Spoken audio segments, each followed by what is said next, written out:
different regions. Some of us are not present today because we are on recess, but we are over 20 members of parliament who have dedicated their lives. They have agreed, they want to toil and moil, and they will never sit on their hands to see Kenyans suffer. Today, we are here.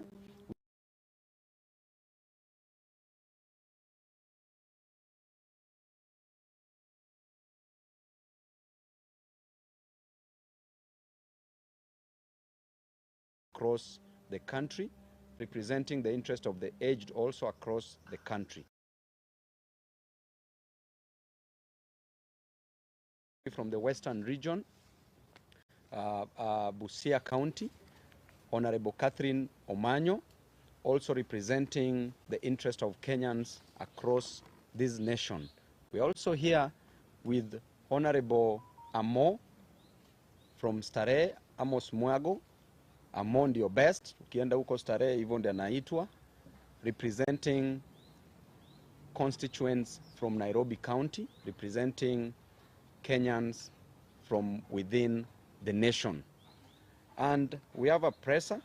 Each member of parliament here will be given an opportunity to speak about issues, the state of the nation, matters affecting Kenyans, the issues of concern.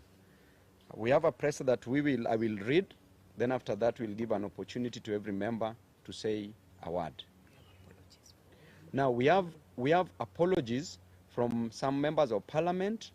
Mheshimiwa Kibagendi from Kisii County.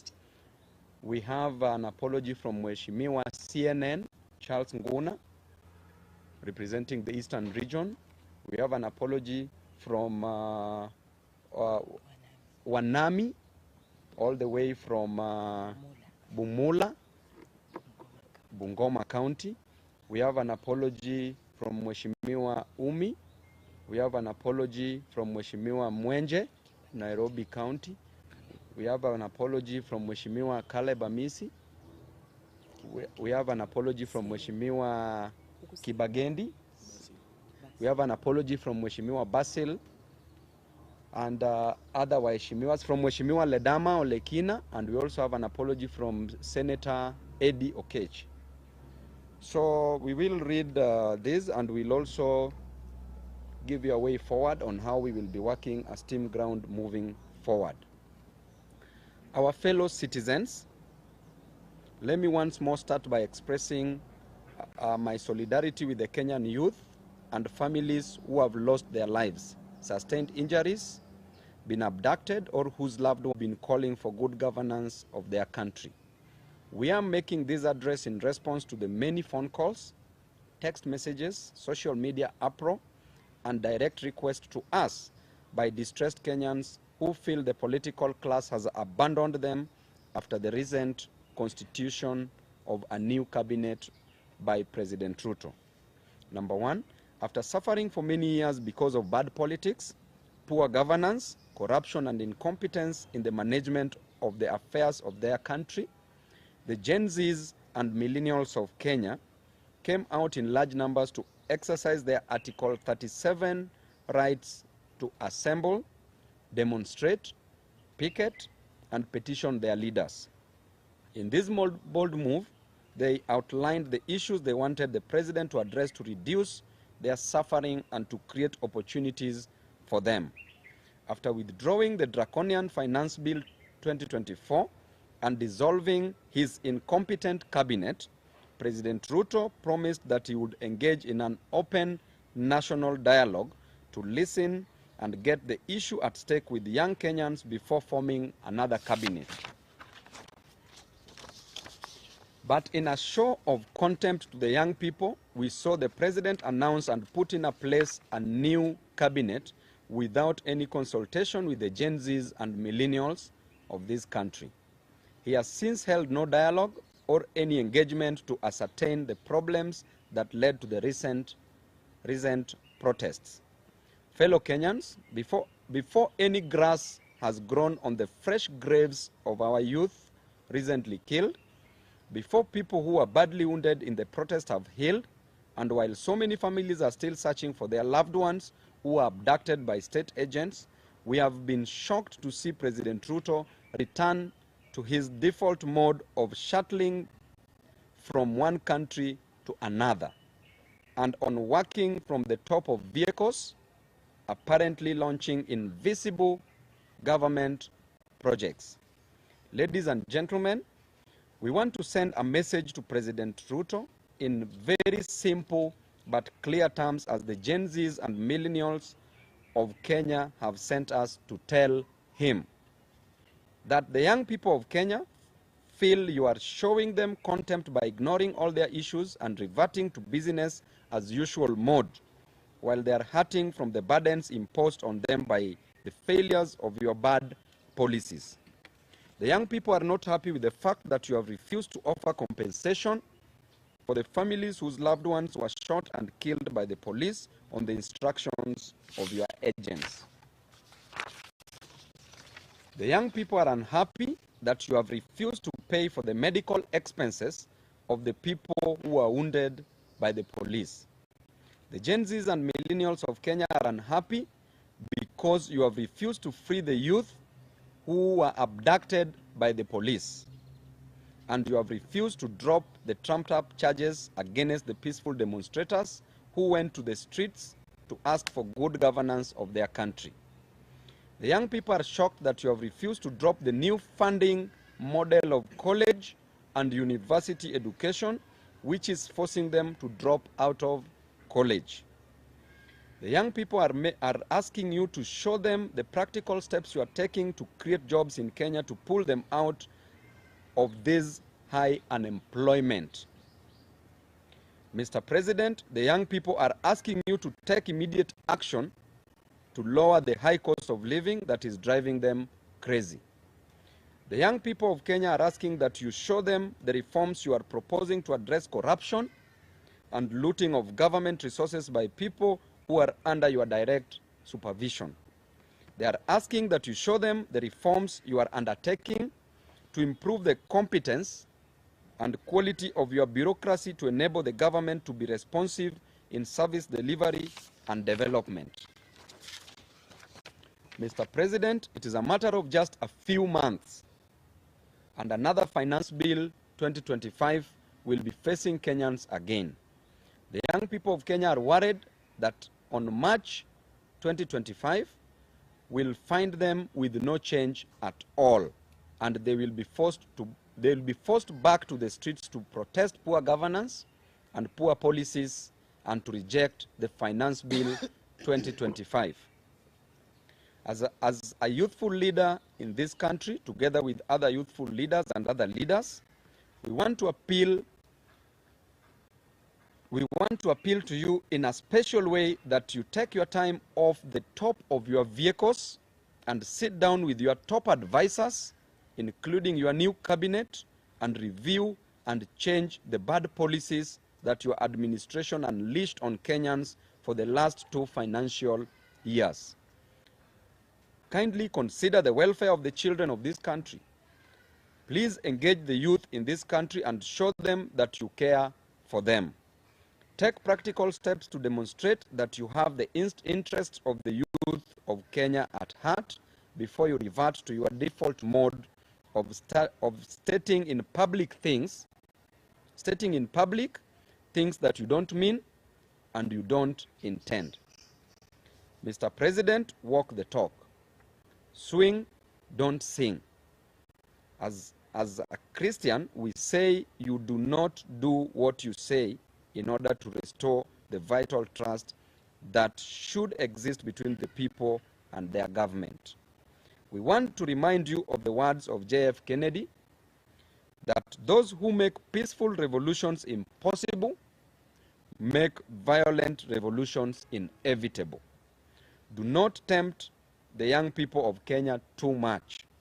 They have given you a break to reassess your priorities and get things right. They are shocked that you can't get anything right. And lastly, I want to say that should you fail to deliver to Kenyans, there's only one person that I know that will be easily defeated in 2027. Defeating you, Mr. Ruto, in 2027 will be easier than reciting vowels. Any living thing that is capable of locomoting or moving from one place to the other will defeat you in 2027. Even if you take a goat and dress the goat and put it on the ballot, will defeat you in 2027. Thank you and God bless you. Let me take this opportunity to give Mheshimiwa Mudhoni. Sorry, Gathoni. I'm used to my wife's name. She's called Mudhoni. Gathoni Wamuchomba to address you. I'm happy to hear I'm in good books. I'm in good books in your house. You're in my heart. Thank you very much, my colleague and friend, Honorable Babu Owino. Mine is to just add weight to what statement we have issued as Team Ground. And I want to be a little bit more assertive on matters life. You all know that we have had very many conflicting reports coming through on how many young people who are protesting in the streets were abducted, how many were killed, how many are still missing, how many cases have been processed by IPOA, and I'm sure you know that no agency is giving us information that is matching with the other. We have had engagement with Kenya National Commission on Human Rights, and we have their report here. And the report that this agency is giving us is that they have registered 61 people, young people who protested and died. And their bodies have been located in many mortuaries in this country, ranging from Narok, Nakuru, City Mortuary, Nairobi, Kakamega, Eldoret, Isebania, Thika, Nanyuki, Eldoret, Kapsabet, Rongo, Kasarani, Embu, Homa Bay, Kisumu, Nyeri PGH, Nyahururu Hospital, Bungoma County Hospital, Kakamega Hospital, Kitengela, Kenyatta National Hospital Mortuary, and Mlolongo, and Kiambu Uplands Funeral Home. Now, according to Kenya National Commission on Human Rights, these people died out of excesses of the Kenyan Police Service.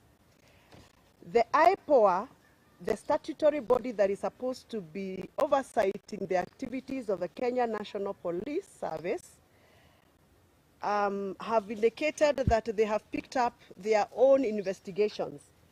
And according to them, they only have registered 50 people who died, not 61 that we have received from Kenya National Commission on Human Rights.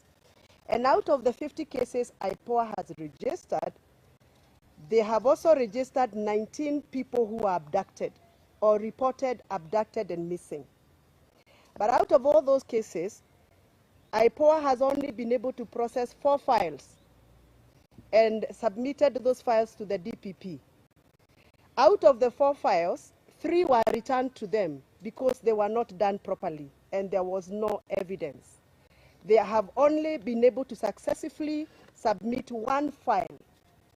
Now, this is my concern and our concern as parents, and I'm sure this is a concern even for many parents who are following us.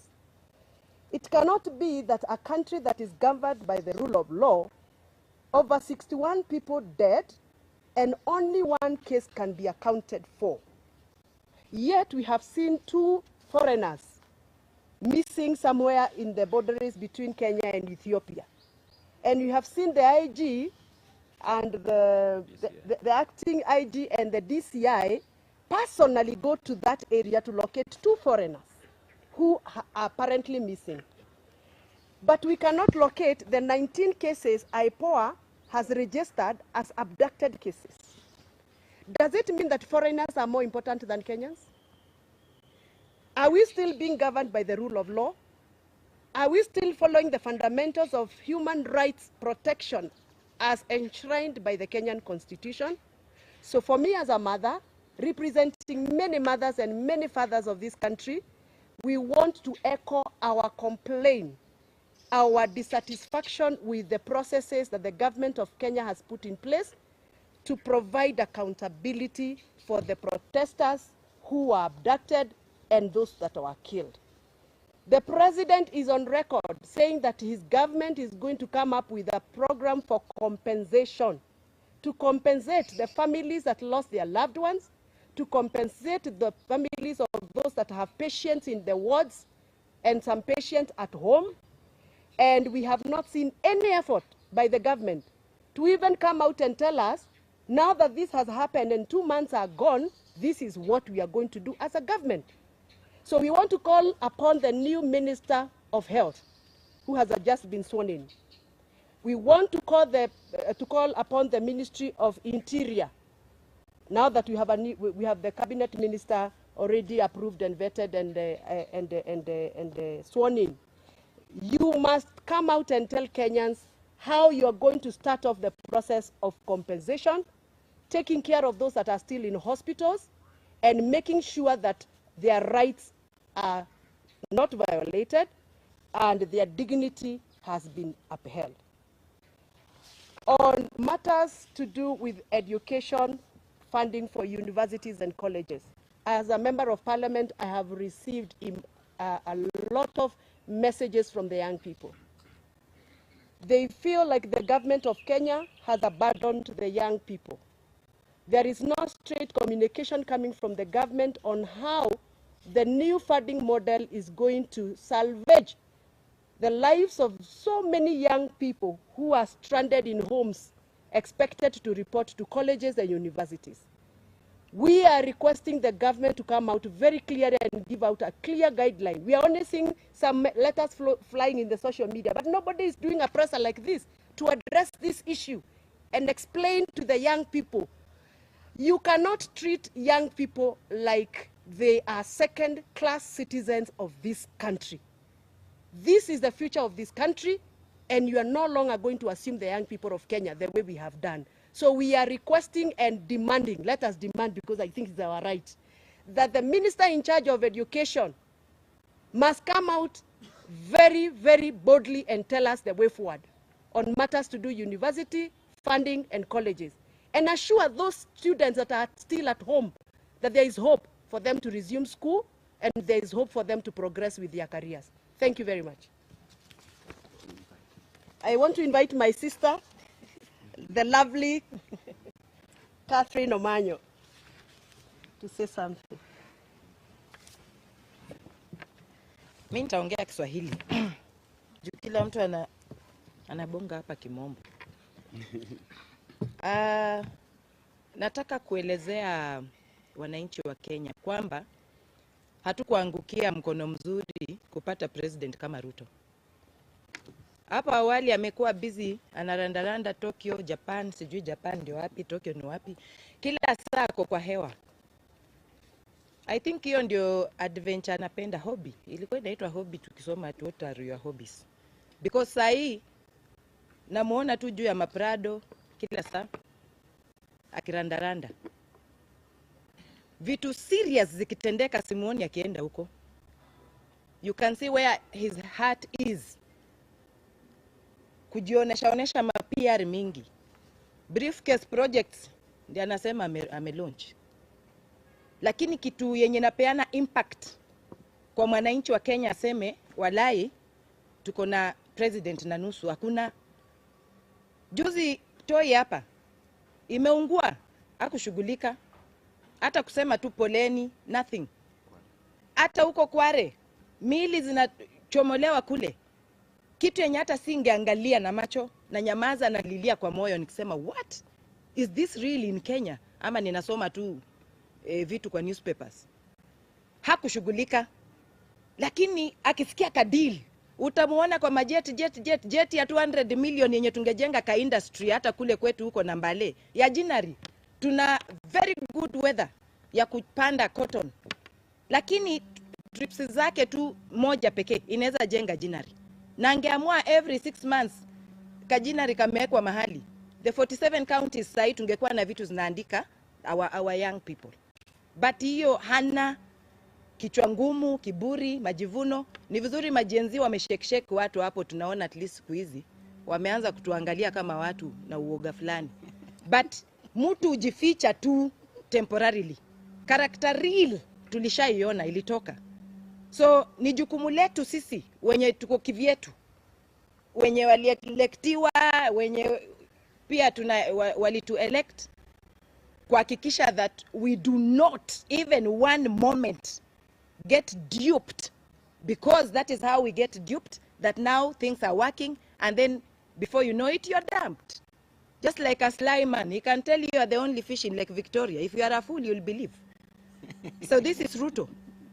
We are not going to listen to the narratives again, and we will not relent. I'm so happy that as you listen, even in the corridors, in parliament, how people, the real them, when they talk, that president is on his own. Even people who are getting there, that they are going to help, they know very well that that ship is sinking. And even if they are patriots, they will try to help him swim out. But it is a tall order. Reality is, hata watoto wetu ya university wenye wanatakana kwenda university wenye wamesema hakuna haja, watadifaa, wataruka, and then waone vile in future kutakuwa. You know, why postpone a life? We live today. Tuachane na hiyo vitu at new model, tutaki kizungu mingi. Hiyo help ilikuwa inasaidia mtu kama mimi. I didn't have a daddy, I didn't have a godfather, but things kama help hizo zilikam through. Sasa ninaweza jidai hata mimi nilifika university nilisoma because of that. So if it worked, what has happened for them to start now saying no, we need a new model? No. Hao watu ni masonko, wana anything, wanaweza hata leta lecturers kwa their rooms, bedrooms kufundishia watoto wao kwa pilo. But wale hawana hiyo, tuachiwe hiyo old model ya help. Mtoto aende shule, alafu help ita come through, alafu kuna vile tu life ukuja, vitu zinaingiana. So tutaki everything new, mara CBC, mara nini, everything new, ma belts, ma jackets, the crocodile. We are not interested. Sisi tunataka kitu yenye mwanafunzi, mwananchi, akuwe Wanjiku, akuwe ule wataita wapi, at least in a day, basic needs anaweza afford. Hawataki ati kuishi paka pia wakuwe na majets. But two basic needs, if somebody today cannot afford, then why are you proud to be a president? At least if he's not listening, mimi nimemwambia muende mumtumie TikTok, muweke kwa space, wherever it is, that we are not going to sit back and look at him with his new narratives every day. Thank you.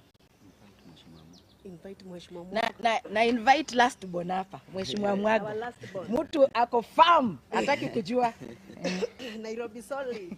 Okay, thank you so much, members of the fourth estate. I stand with Team Ground in denouncing the activities of the president and how he's tried to address the challenges that were raised by the Generation Z and the millennials and generally the people of Kenya.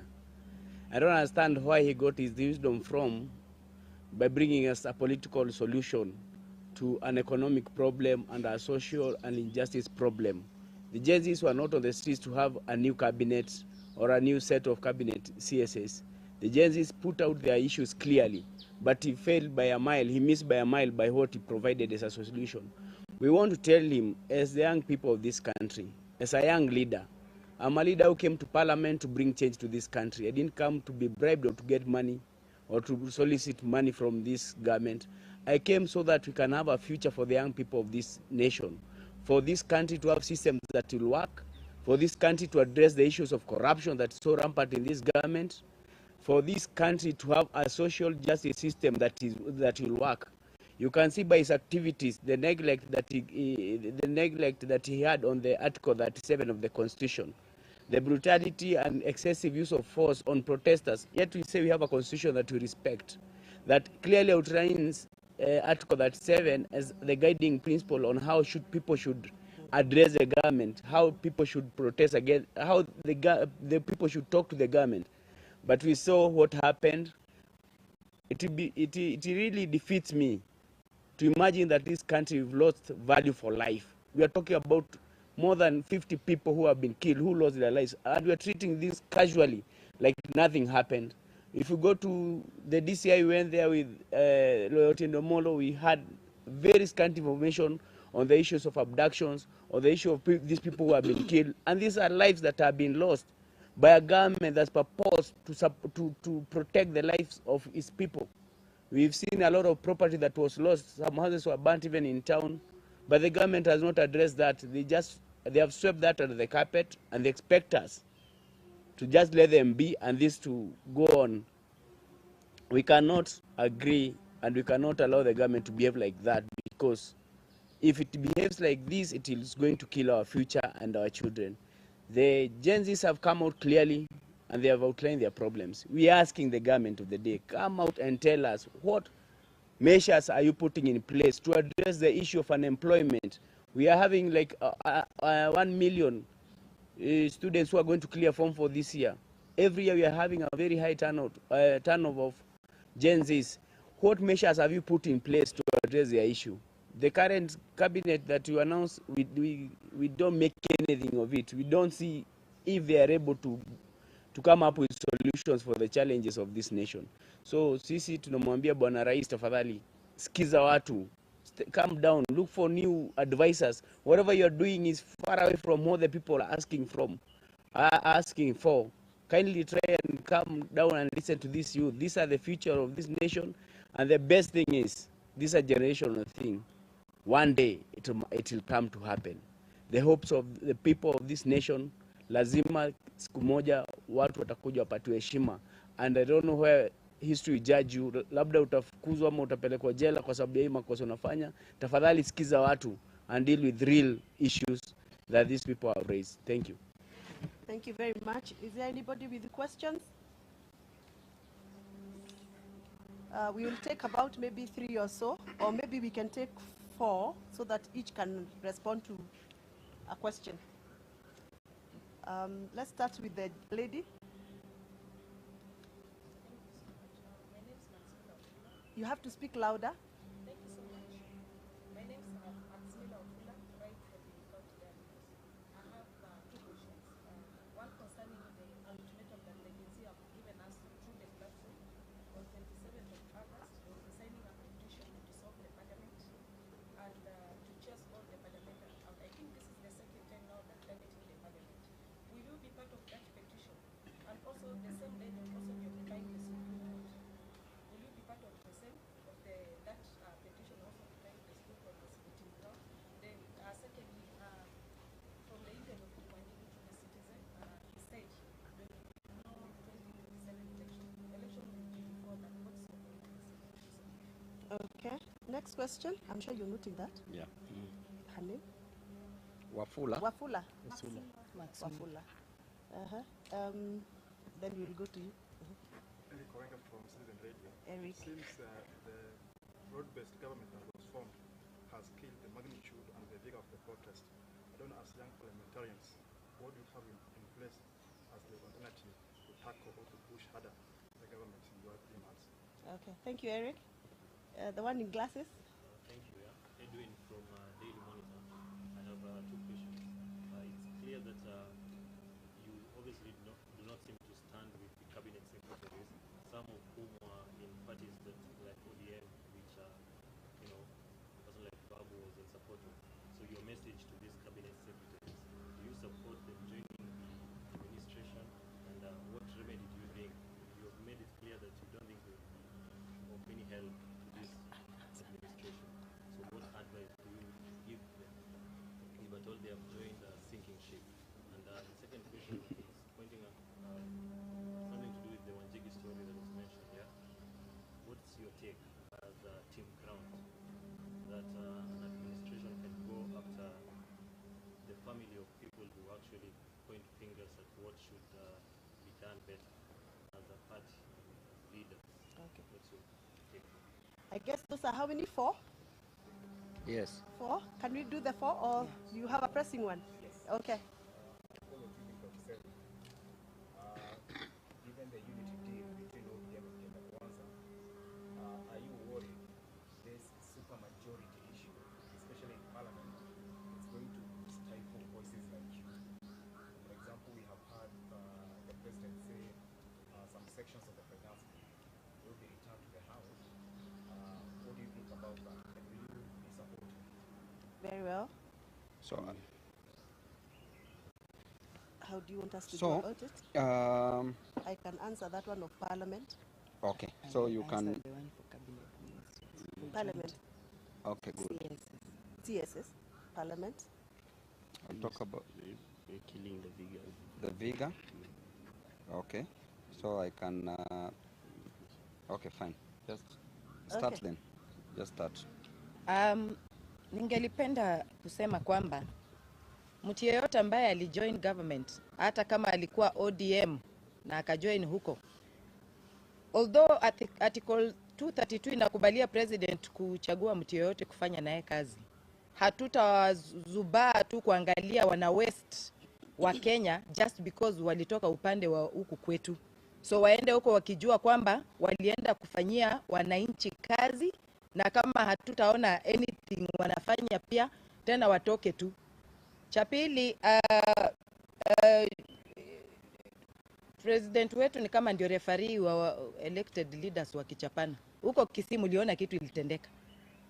Yeye ameenda pale, watu wanabuu huyu anabuu huyu, ako pale ako kama referee. So hao wenye wameenda huko kama CS kusaidia, waone hiyo weakness na wamsaidie kufanya kazi. So we will not relent, we will not smile with anyone who has joined the government and is going to joke again and waste Kenyans' lives. Thank you. You'll answer which one? Yeah. Okay, broad-based. On that issue that you've raised about the broad-based arrangement that has maybe stifled the vigor of this protest and what, we like to urge Kenyans, or the Gen Zs, the millennials, let us not relent in this fight. Let us make sure we push this fight on, because there's no solution that has been offered as yet. So as young leaders, we are going to make sure we engage the public and point out all the evils that are happening in some of these bills that are brought in Parliament, these motions, what we think Kenyans should not support. But we're also thankful that the Kenyan people now are taking back the power in their own hands. We passed the finance bill by the people's power, led to rejection in totality by the president. So these are some of the avenues or other approaches that we're going to give more information to the public and seek their support in pushing for the agenda. As young parliament, as young leaders, we need to get this information out there to the people so that they can support us. Even if they have a majority in parliament, we saw the majority is now on the ground, on the streets, and that is the approach that we are going to use. Thank you. I think Mheshimiwa Amo has addressed that very well. If I want to talk about the unity of ODM and Kenya Kwanza and having a super majority, and in combination with the question that was asked by Eric on the broad-based government that has killed the vigor of the demonstrations, I want to tell you that in Parliament there was already a super majority that passed the finance bill. But that did not prevent the Gen Zs. It did not prevent Ruto from coming out and rejecting after pressure had been pressed on him by the people. The Constitution is clear that power vests with the people. The sovereignty is with the people. The people are supreme. That supermajority in Parliament is not a supermajority. It is an imaginary supermajority that is intended to achieve some selfish gains or ambitions. And therefore, one person with God is the majority. But now here we have a few people in Parliament, members of Parliament, Team Ground, together with the Gen Zs, with the millennials, with other Kenyans. That is even more than a super majority, and that is what we need. We don't need any other super majority in Parliament. And number two, our voices will always be heard in Parliament, irrespective of our numbers. Why? Because sometimes it's not about winning the war, but it is about being at the battlefield, registering your presence in the battlefield. Our presence will always be registered irrespective of our numbers. And that is the time that you will know that in case those numbers will not be favoring the interest of Kenyans in Parliament, we will go back on the ground. Gen Zs can always come out together with millennials and still make it right. That supermajority, if you saw the way they were running under the tunnel, then you would have known that there is There was no majority there. There was the minority. So the next question is about Jimmy Wanjigi. Of course, you talked about Ruto invading Jimmy Wanjigi's privacy. I want to just quote Ruto when he used to say, to paraphrase, he used to ask the former President Uhuru Kenyatta to spare his family, not to kill his children, to spare his children and his family. What is he doing? He's now gone below the belt. He's now targeting people's families. And we want to tell you, you also have families, my friend. Just the same way Moi is now a former president, Kenyatta is a former president, Moi is a former president, Kibaki is a former president, Uhuru is a former president. You are going to be a former president. These children of yours are going nowhere. So do not intimidate people's children. Because when your time reaches, there are those people who will hold the yam and the knife and will give you your share, your fair share. So don't intimidate us. Everybody is going to die. Nobody dies prematurely. So you can't intimidate us with death. Our children already know that we are political leaders. It's not news. Embarrassment is our other name. So don't think that we can be embarrassed by these petty issues. We are going to fight for our people. So I'll leave it at that, then leave it to Mheshimiwa. And lastly, the MPs that you are calling the supermajority in parliament, I want to tell you that these MPs already know that the ship is sinking. The ship that Ruto is the captain is already sinking, and they're already taking. Now, we know that you will be clutching very soon on imaginary straws, and you will sink with that ship. Thank you. Thank you. It looks like all the questions have been answered. The number one for the petition. There's to one. dissolve Parliament. Oh, there's one for the petition to dissolve Parliament. And that is a proposal, you said, by the Gen Z? Very well. First of all, I want to thank the young people of Kenya. One day, one time, we were also very young. And we did what we did to have this country the way it is today. Some of us actively engaged to make or to constitute the current Kenyan constitution. And we went through the thick of that day. That is why we have this constitution. The young people of Kenya should not shy away from advocating for what they think is right. The young people should not feel guilty for being on the road to present petitions to Parliament, because that is their right as enshrined in the Article 31 of the Kenyan Constitution. The right to present public petitions to public authorities. It is their right. And therefore they should not feel guilty, however painful it is, however hard it is, however difficult it becomes. The young people of Kenya should now know that they have the support of members of Parliament like ourselves here. We are no longer going to be intimidated, being accused of, oh, you are funding the Gen Zs, oh, you are inciting the Gen Zs, oh, you are the one who is telling the Gen Zs to do this, because the Gen Zs are people who are schooled. They went to school, and we actually gave them free primary education. They are using what we gave them to ask and petition for what they constitutionally deserve. So the young people of Kenya have a right to petition Parliament, have a right to petition State House, have a right to petition any public authority if they feel that it is necessary to do so. I honestly think that the kitchen of all problems in this country is Kenyan Parliament. Because it is Kenyan Parliament that make laws that are oppressive. It is Kenyan Parliament that made the faulty, the unconstitutional, the irregular Finance Bill 2023 that has since now been thrown out by the courts. It is the same Parliament that was attempting to make another irregular, unconstitutional Finance Bill 2024, which the greatest people of Kenya rejected. It is the same Parliament that is coming up with other laws like the livestock bill law, the privatization law that they made, and many other very oppressive laws. So if the Gen Zs feel that it is time for them to petition Parliament, they are welcome. It is within their right. and we will support them if we so feel they are doing the right thing. So we want to tell the young people of Kenya, we are with you. We will support you. We will stand with you as long as you're making the future of this country better.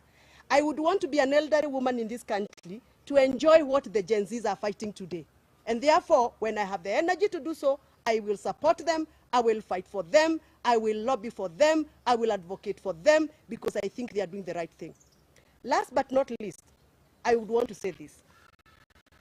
I don't know what is this obsession President Ruto has with the new things. When he came in, he found Linda Mama.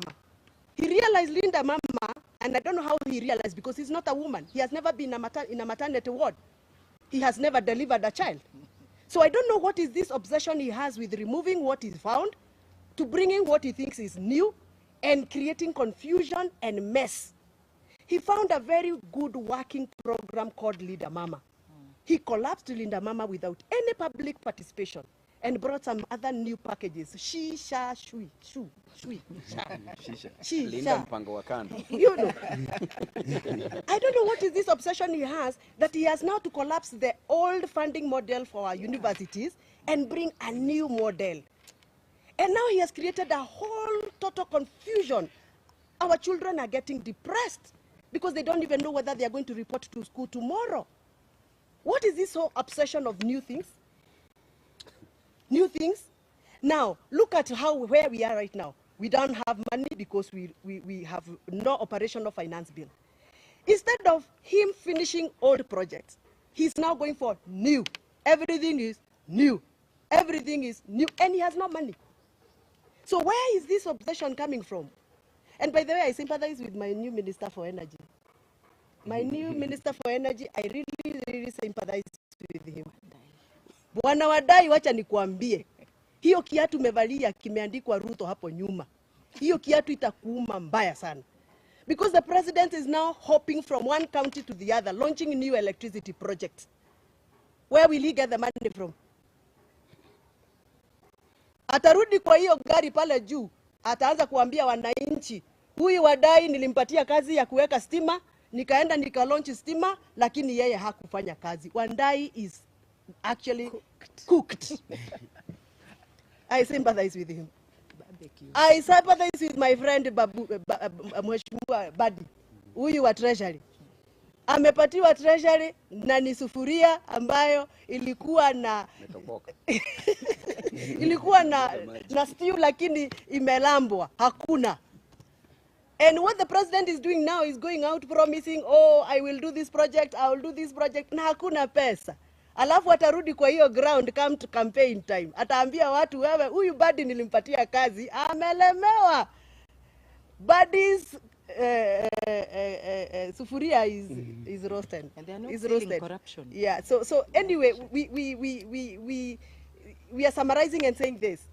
This is not the right time for president to go out launching projects. It is the right time for him to sit down, engage stakeholders, look for solutions for the pressing problems, and look for new ways of raising revenue for this country.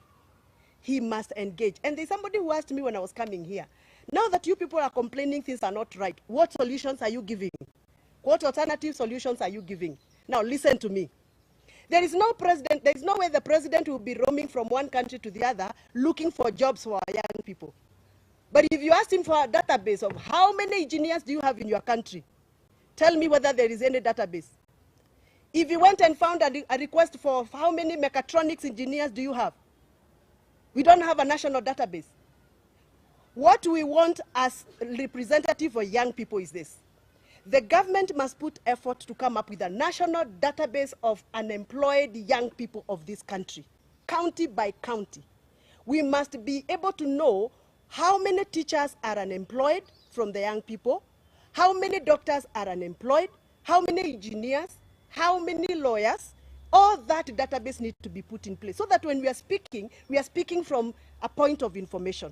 When he's going to negotiate country by country, he has a database. And that is what he should be running with MPs to actually help him to create a national database for the job gap. Number two, We have what we call National Employment Authority. That is an agency that is created by the government under the Ministry of Labor that has failed this country. We need to start thinking of how we can revamp the National Employment Authority so that we can provide a better way of preparing the jobless young people into assimilation into the jobs. How do we do that? By making sure that the National Employment Authority has offices in every county, so that people in my county, Kiambu, can actually access the offices at the county level, register themselves, and get to know what opportunities are there. Right now, the only person who tells us that there are jobs being advertised, for example, in other countries, is only the president on top of his car. The young people of Kenya don't know where to go to look for that kind of information. So we need these authorities' offices in every county.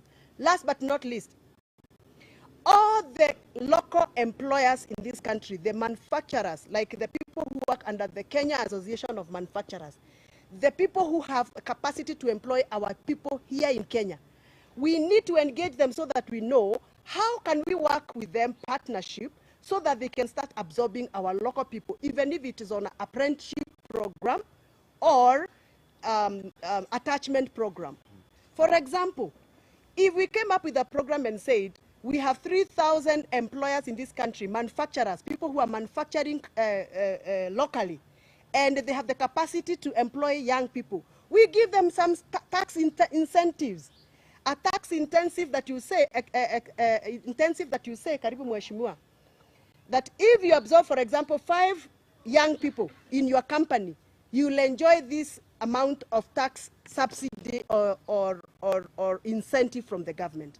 So we need to start thinking of how we can partner local manufacturers, local traders, local employers. We give them some tax rebates so that they can be able to accommodate more young people in this country. Otherwise, the issue of joblessness is a very serious issue. The president of Kenya will not sort out the issue of unemployment by bringing Raila Odinga or whoever else in cabinet or in government, because that is an economic problem that will not be sorted out through political remedies. Thank you very much. Mheshimiwa amefika, wacha aseme jambo.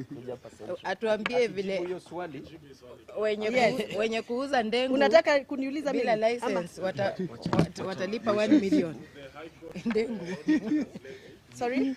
Thanks to the High Court, the road maintenance levy that was increased by 7 shillings has been nullified until, of course, the case is heard and determined. But there's a new proposal by Kenya on tolling the major roads. What do you say of that? I just want to comment on that issue. If you want to put toll stations all over, please build the new roads and put the toll stations instead of putting toll stations already in roads already constructed by the taxpayers' money. So that is an issue that is not supposed to even to arise. All the existing roads we are demanding, we are not going to have toll stations on the same. And why do you want to charge private citizens of Kenya, why do you want to charge them to use public roads that they contributed money and they're even paying through loans? So this is the principle of double jeopardy, where you are charged double. You are charged taxes to build that road, or a loan is taken and you pay for that road, and at the same time, to pass through that road, you have to pay for it. So generally, you should not be charged for using your own road. Which country charges its own citizens who are poor to use a road? Imagine. Honestly speaking, even walking, even moving, it doesn't want us to move. So anakudharau while you are dead and living, na anakudharau while you are also moving. We understand that, Ruto, we know you very well. You don't respect human beings, maybe because of your background. You did botany. We know that when we give you a leaf, you are only concerned about stomata. That is why you want to plant 10 billion trees. You are concerned about the apex of a leaf, the midrib, the stalk of a leaf, the stomata, the chlorophyll, and the pollination of a plant. And grafting. So honestly, respect human beings.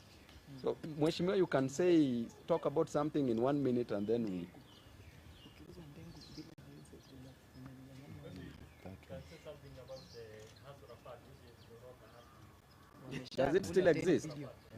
Still there? Actually, as a member of Special Funds Committee, we are out in the audit report for this financial year to see how Hustler Fund has really performed. But based on, as an economist and also an auditor, in terms of accounting, I can tell you we are going to have an adverse opinion on that fund, because even the modality, the board was not there when it was starting, the fund was unconstitutional. There's nothing much actually to comment on the same, but I thank the Kenyans who took the money. And by the way, on that note, like I was talking about the newness of things, I don't know what is this issue that President of Kenya has with women of Kenya. I really don't know what the president has with the women of Kenya. I don't know why and what justification he would ever give to the women of Kenya. First of all, for touching on Leader Mama and collapsing it, and then touching on the Women Enterprise Fund. Right now, as we speak, the Women Enterprise Fund is at zero kitty. All the money that was put there in the last year's budget, it was all removed. So the women of Kenya have nothing else other than to dance in the yellow clothing during campaigns. But after campaigns, everything that the women of Kenya had in this government has been scrapped off. And that is why, personally as a woman, I'm a very, very vibrant advocate of women issues. I feel like the Kenya Kwanza government has zero chills for Kenyan women. Yes. Na tuna reject. I think we are okay. Tunashukuru sana for your time. CNN soldier. Hey, CNN, finally you're here. This is mine.